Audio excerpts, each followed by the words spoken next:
Vince second quarter 2024 earnings conference call. My name is Victoria, and I'll be your moderator today. All lines will be muted during the presentation portion of the call, with an opportunity for questions and answers at the end. If you would like to ask a question, please press star followed by 1 on your telephone keypad. I would now like to pass the conference over to your host, Akiko Okuma. Thank you. You may proceed, Akiko. Thank you, and good afternoon, everyone.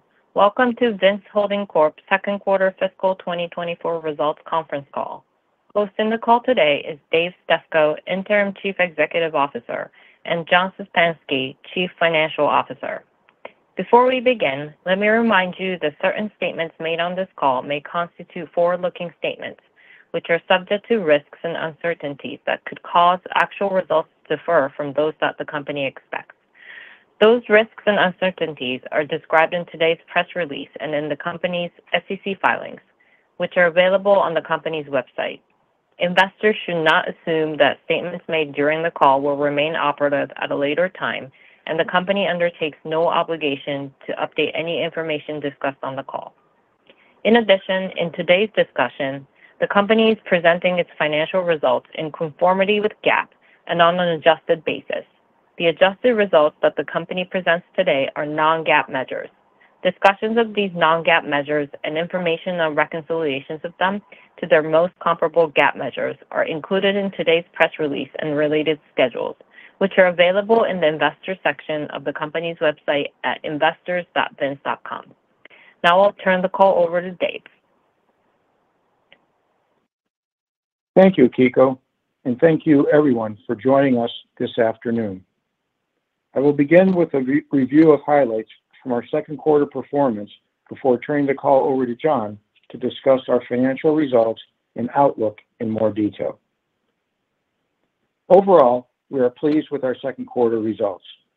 We delivered sales growth of nearly 7% and adjusted operating margin of 1.5%, driven by 80 basis points of gross margin expansion and ongoing disciplined expense management. These results exceeded our guidance as we benefited from the timing of wholesale orders, which shipped earlier than expected. That said, excluding the benefit from these earlier shipments, our underlying wholesale business was solid and performed in line with our expectations as we have now normalized our off-price business and are seeing strong demand across our key partners. The strength in our wholesale business helped to offset softer performance in our direct-to-consumer business, which continued to be impacted by our pullback in promotional activity across our store and e-commerce channels, as well as a lower mix of markdown units due to tight inventory management and fewer stores compared to the prior year. This was particularly felt in the latter part of the quarter, which is a typical sale period across retail, and customers are less inclined to pay full price for product, especially ahead of the fall season. So despite seeing healthier traffic trends in the quarter, our focus on maintaining a strong full price assortment weighed on conversion during the period. However, taking into account these dynamics, we are pleased to continue to drive a year-over-year mid-single digit growth rate in our full price customer file in the quarter. During the quarter, we saw strength across both our women's and men's businesses. In women's, customers gravitated toward our sweaters and our knit tops and bottoms. In addition, our men's customer continued to respond well to our linen program, as well as our knit t-shirts as he shops with a much more buy now, wear now mindset. We are looking forward to continuing to expand our men's business, and in the fall season, we are excited for our newly launched enhanced bottoms program, which highlights an elevated product offering a broader range of fits with superior Italian fabrics at a competitive retail price. This was the first quarter for Vince where we had men's in all Nordstrom doors. We are excited by the good response to both our men's and women's products during the annual anniversary sale, which drove record results for us this year. Once again, Vince was mentioned by Nordstrom on its latest earnings call as one of its strong brands in women's apparel this past quarter. Nordstrom continues to be a strong partner, and together we're working closely on initiatives to enhance the Vince experience in their stores. Along with our relationship with Nordstrom, we are continuing to see solid demand across other key wholesale partners and are pleased to be in a healthier inventory position to better fulfill demand and capitalize on replenishment orders in season. As we enter the fall season, we lean into key franchise categories for Vince that we have highlighted in our Future Heritage campaign, which was recently highlighted in Women's Wear Daily and Forbes. The campaign features leathers and cashmeres, as well as suede, tweed, and plaid patterns. Through this campaign, we are continuing to invest into more top-of-funnel marketing as we look to amplify our brand awareness. In addition to our brand marketing investments, as we head into the second half of the year, we are working to drive customer acquisition via new traffic driving and targeted audience campaigns. We have plans to continue to enhance our customer acquisition efforts through initiatives focused on increasing lifetime value across our customer base, especially across our top 10% of customers who represent nearly 40% of demand across full price direct-to-consumer. The teams are finalizing the plans this month with respect to this initiative, so we're well positioned to launch ahead of the holiday quarter. As we have moved into fall, we're also seeing a greater engagement with our customer across key marketing channels. Our fall launch teaser was our top performing social media post for August. Our email highlighting our fall lookbook outperformed last year's message, and our fall direct mail significantly outperformed last year's mailing as the fall collection is resonating with customers. As we look ahead beyond this fall, we continue to see a long runway for growth for Vince through ongoing customer acquisition, growth of our men's business, new store openings, and international expansion. With respect to our international business, we are seeing solid sales growth from our first London store and are evaluating potential opportunities to expand in that region over time. We continue to see opportunities within Europe to expand our presence, but we will be taking a more measured approach to the rest of the world as we are navigating a dynamic environment, particularly in China. We have recently made the decision, along with our operating partner, to pause our operations in China and focus on efforts in regions that have greater productivity and profitability opportunity at the moment. This decision does not have a material impact on our financial results or outlook, and we expect the 2 test stores will be closed before the end of the fiscal year. Our focus today is to position Vince for long-term sustainable growth, and we believe through the actions and strategies we are executing, we are delivering on this objective. A key element to this progress is our transformation plan, and through our team's efforts at the end of the second quarter, we are ahead of our mid-year fiscal 2024 target. In addition to our work, we're also maintaining a strong relationship with Authentic through our strategic partnership in ABG Vince. ABG Vince recently launched its Peerless Men's Suiting Collection under the Vince label in select wholesale partners and expects to launch its Centric brand's collection of handbags, belts, and small leather goods under the Vince label beginning in 2025. In closing, we are pleased with our first half results and the progress we are making across our businesses. While we have seen some improvement in trends in our direct consumer channel into September, we believe it is prudent to update our sales guidance for the year to reflect a more cautious top-line outlook, given the increasingly uncertain environment with respect to consumer spending and the potential impact from the shorter holiday shopping season, as well as the upcoming November election. That said, our wholesale business continues to remain on track with our expectations, and we are very pleased to raise our profitability outlook despite the change in our overall top-line expectations. I want to thank all of our teams as they continue to execute and deliver on our objectives while maintaining a strong focus on strengthening our relationships with our customers and wholesale partners. We have strong confidence in the future for Vince and are committed to continuing to position Vince for long-term success. Our board recently approved a stock repurchase program, and as John will review, we intend to continue to be disciplined stewards of capital with a strong focus on investing in our business, executing on our operating model, and delivering value to all our stakeholders. I'll now turn it over to John to discuss our financial results and outlook in more detail. John? Thank you, Dave, and good afternoon, everyone. As Dave discussed, we're pleased with our overall second quarter results as we delivered sales and adjusted operating margin above our guidance expectations, driven by earlier than expected shipments in our wholesale channel, as well as ongoing execution of an improved full price business, disciplined expense management, and execution of our transformation plan objectives. Turning now to our results in more detail.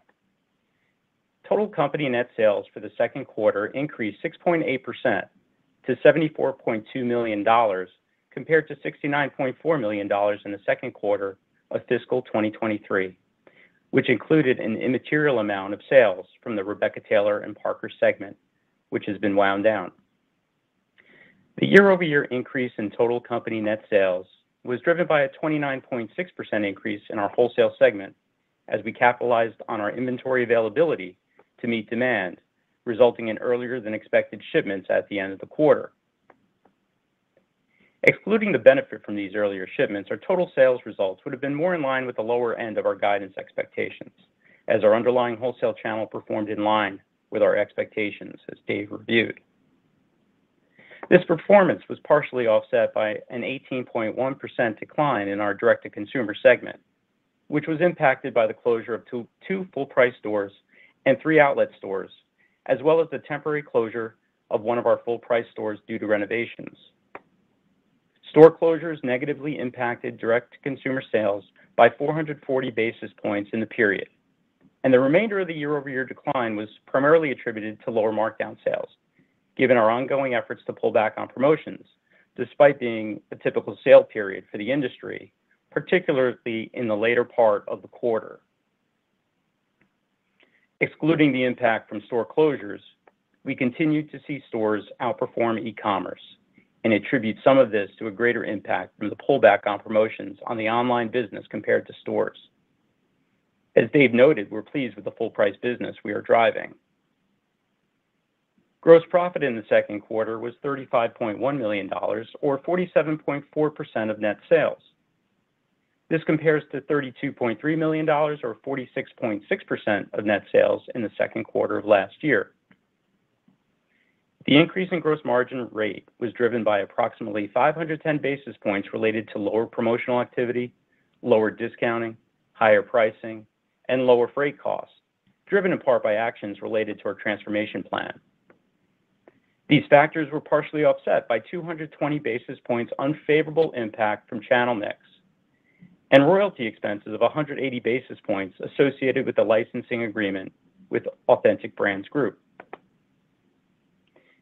Selling, general, and administrative expenses in the quarter were $34 million, or 45.8% of net sales, as compared to $31.5 million, or 45.4% of net sales for the second quarter of last year. The increase in SG&A dollars was primarily driven by a $2 million increase in rent and occupancy costs, mainly due to lease adjustments in the prior year. In addition, during the quarter, we incurred $1.8 million in severance and incentive compensation expenses that we did not incur in the prior year period. These costs were partially offset by $2 million of expense favorability compared to the prior year due to transaction-related expenses related to the ABG deal.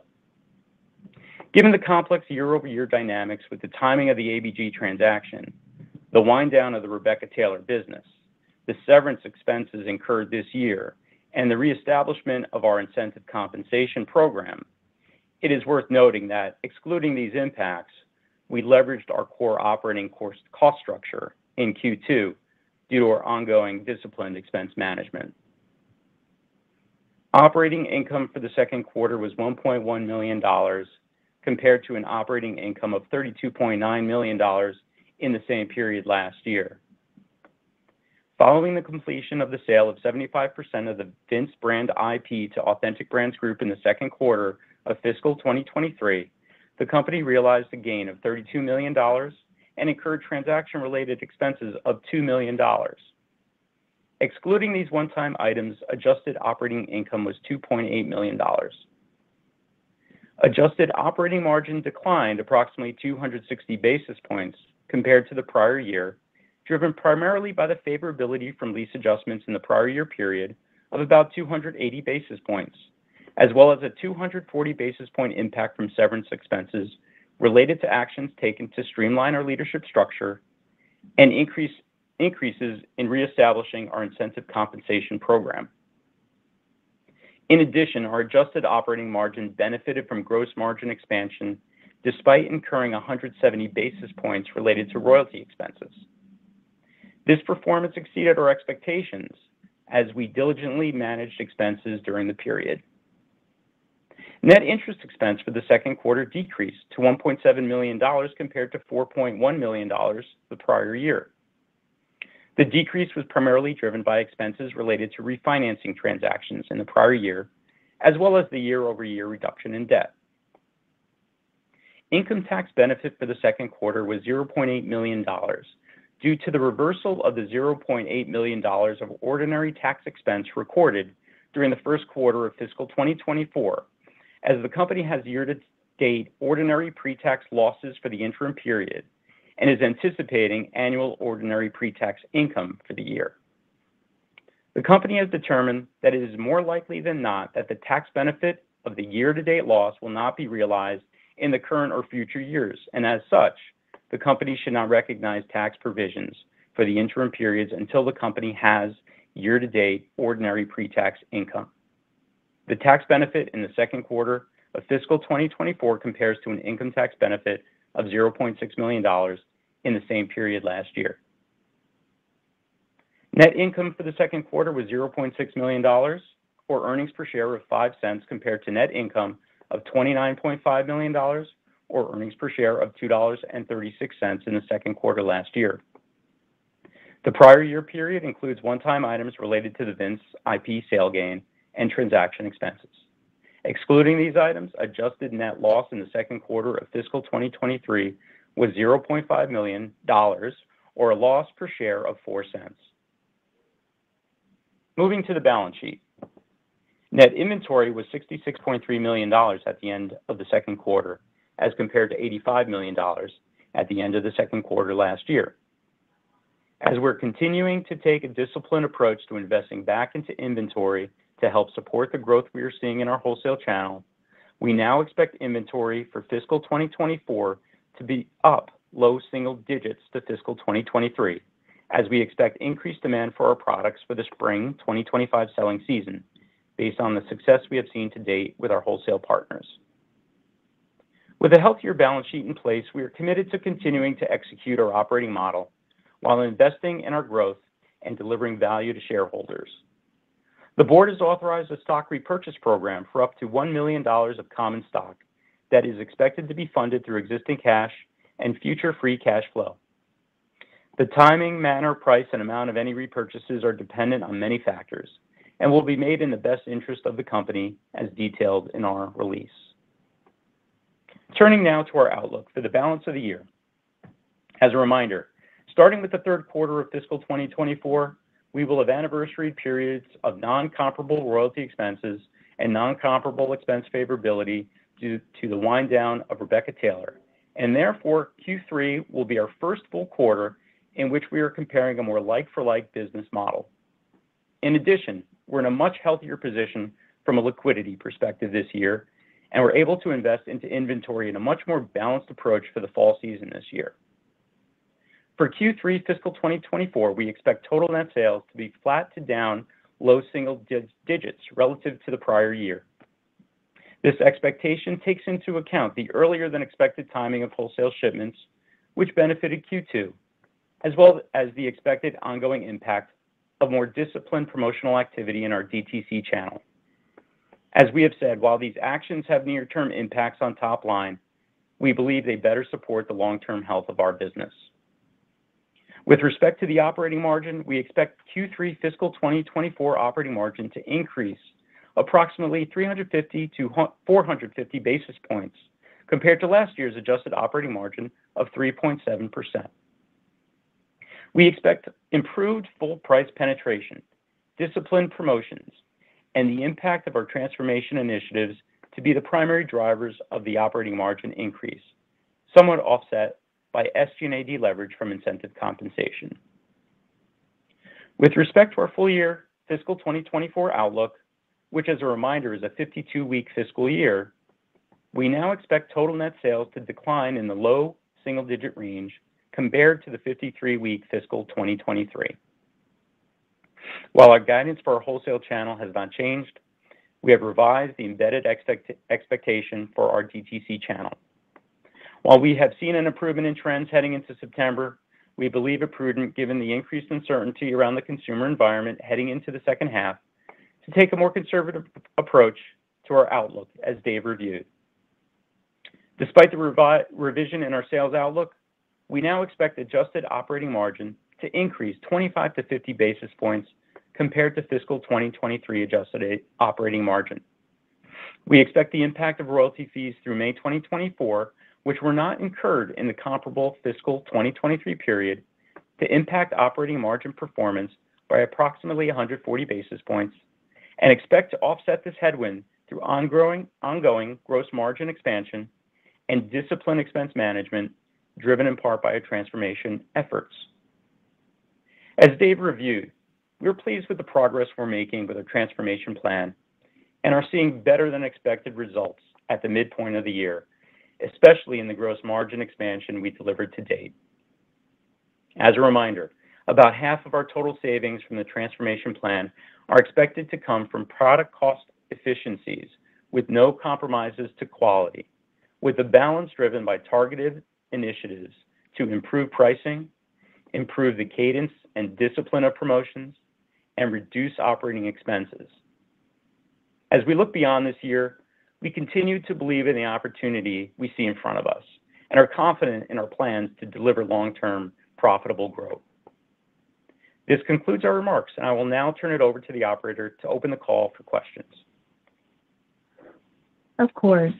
We will now begin the question and answer session. If you would like to ask a question, please press star followed by 1 on your telephone keypad. If for any reason you would like to remove that question, please press star followed by 2. Again, to ask a question, press star 1. As a reminder, if you are using a speakerphone, please remember to pick up your handset before asking a question. We will pause here briefly as questions are registered.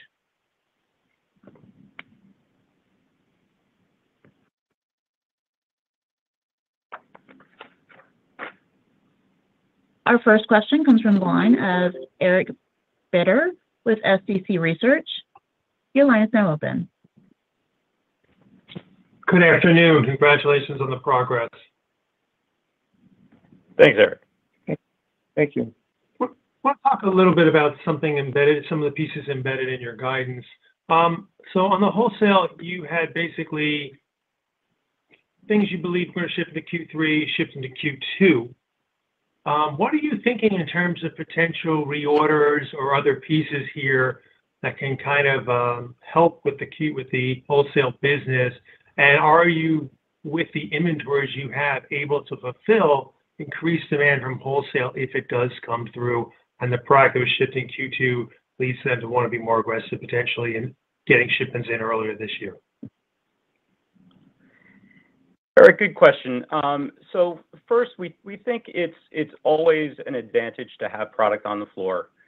It does drive our reorder business, and that is a core component to our operating model. We think we have the right balance of inventory now that we've been able to reinvest given our liquidity position.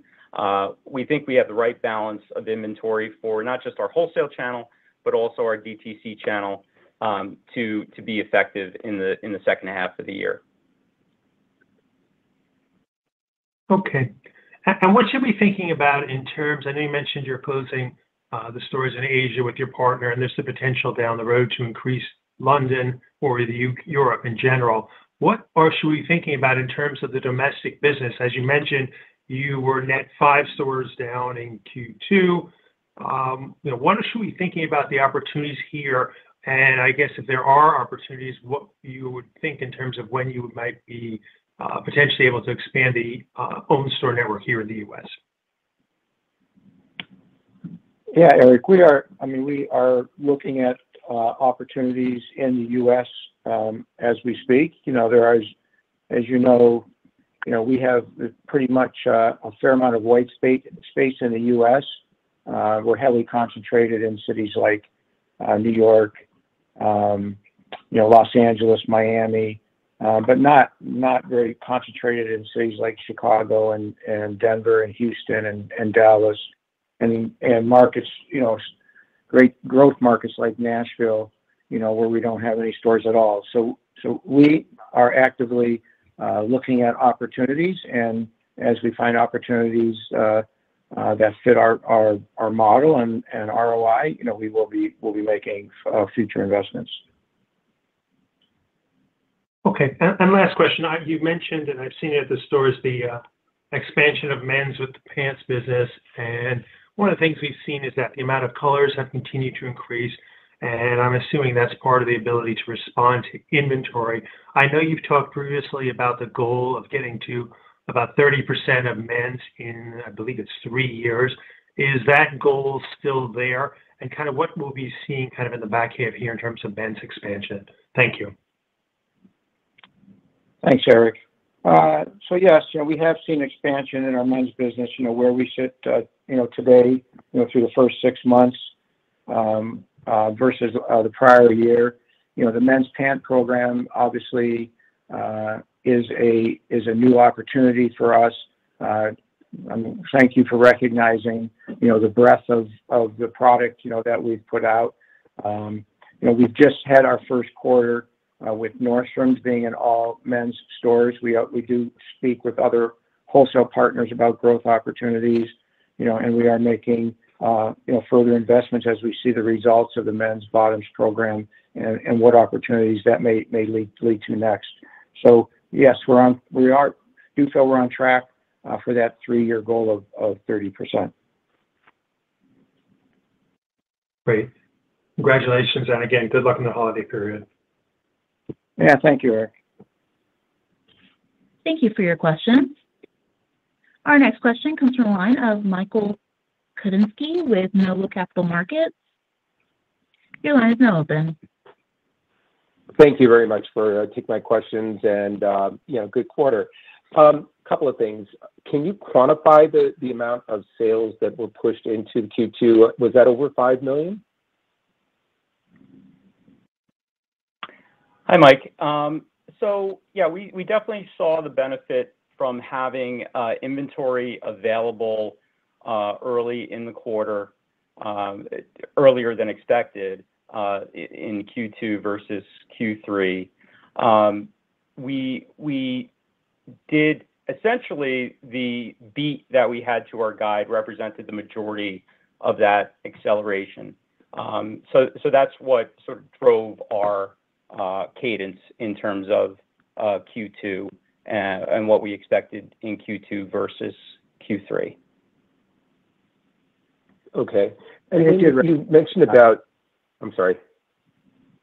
I was saying I'm sorry. That value, 440 basis point, right, John, of the... Did you hear me, John, or no?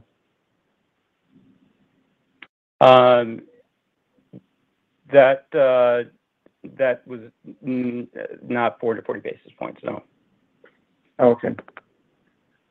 All right.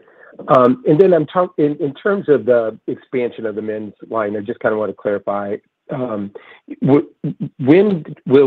when I guess I'm just kind of trying to understand in terms of, I know that you expanded colors and things like that, but I'm wondering in terms of additional products from here. I mean, were you anticipating adding more men's product lines from here? I'm just trying to understand the cadence of the product development and things that are likely to go into Nordstrom's and the timing of that. Yeah, we haven't talked about anything, but with the the launch of the men's bottoms program, it's not just, more colors. It's a new fit. It's a better fabric, so we're trying to see the results of that.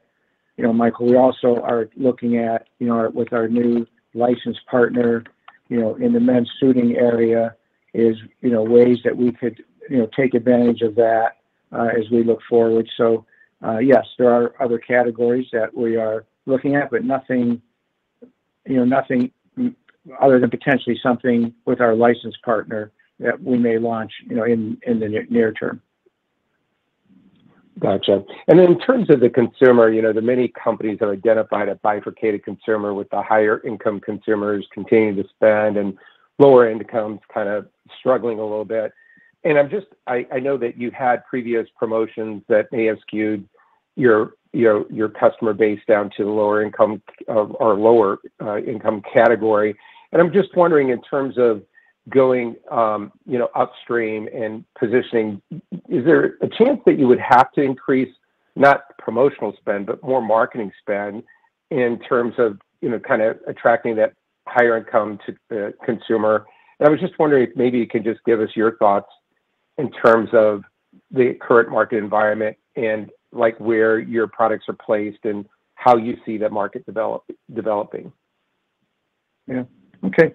So yes, we are seeing, like, as we enter the third quarter, what the trends we see, in our business over the last 6 weeks, since the beginning of our Q3, and the consumer, two things. One is being, less that July kind of focused on its sale period, its markdown period, and kids are back to school. And the consumer, we feel, is excited about being able to shop fall, and we do hear that, just the ability that it's fall buying season.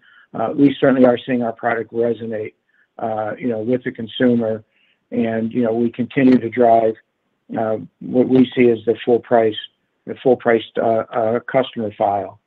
And you're right. We are seeing a decline in our customer file from a discount perspective because we are, less promotional and less markdown units to sell. As we look into 2025, as we've talked about, we certainly see the need that we need to do, make investments, marketing investments in top of funnel marketing, greater investments there, but more importantly in brand awareness. We're very encouraged, by our performance in Nordstrom Anniversary to have record results there, and where that consumer, Nordstrom is driving that traffic and has that everyday customer that knows the Vince brand. That performance that we see is really encouraging to us. And so we certainly, as I said, plan on making investments in marketing to drive that higher income consumer as we look into 2025. Terrific. Well, good job, and good luck on your upcoming season. Thanks, Michael. Thank you, Mike. Thank you for your questions. There are no questions registered at this time. I would now like to pass the call back to Dave Stefko for closing remarks. Thank you all for joining us today. We'll speak to you again in early December on our third quarter results. Have a great rest of your day. Thank you. That concludes today's call. Thank you for your participation and enjoy the rest of your day.